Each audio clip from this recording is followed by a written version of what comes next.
आज मु आपण मानक पई गोटे नुआ रेसिपी नहीं आसी छतु चिल्ली जहाँ को आम बहुत कम समय तैयारी कर परिबा। थारे मु 200 ग्राम रो बटम छतु नहीं मुझे हाफ कप रो कॉर्नफ्लावर ऐड कर नहीं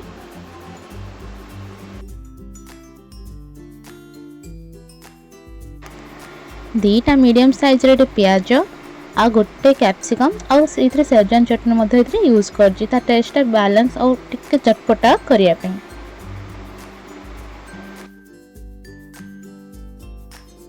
कढ़ई रे तेल दे सारा गरम हो सारा आपण मैंने मैरिनेट हो रखी छतु को गोटी गोटी करने देदेवे आको किसी क्रिस्पी होगा पर्यंत 5 ରୁ 10 मिनट पर्यंत भल कर फ्राए कर नवा।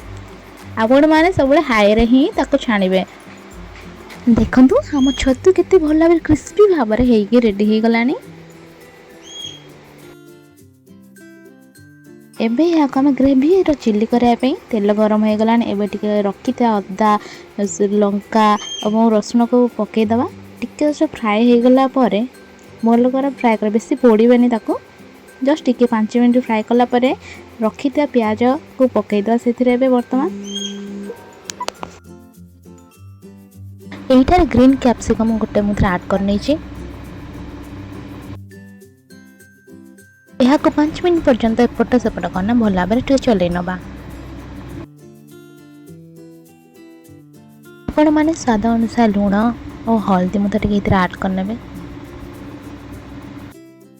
आम ये किसी सॉस ऐड करने टमाटो सॉस चिल्ली सॉस और सोया सॉस को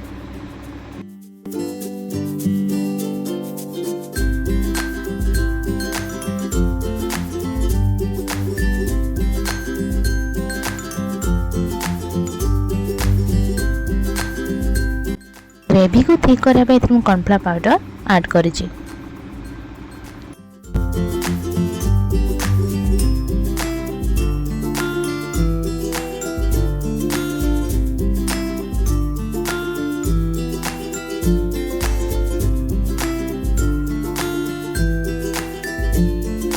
छाणिकी रखी था छतु को आम ऐड करना और भल भाव में गोल नवा किसी समय।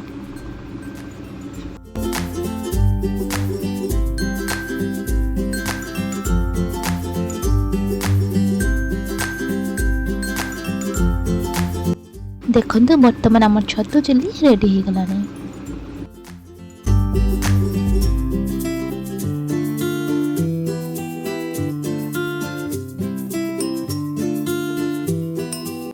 आपण मानक जदि मो वीडियो भल लगी लाइक करेंगे सब्सक्राइब करेंगे और सांग मान सहित शेयर करेंगे।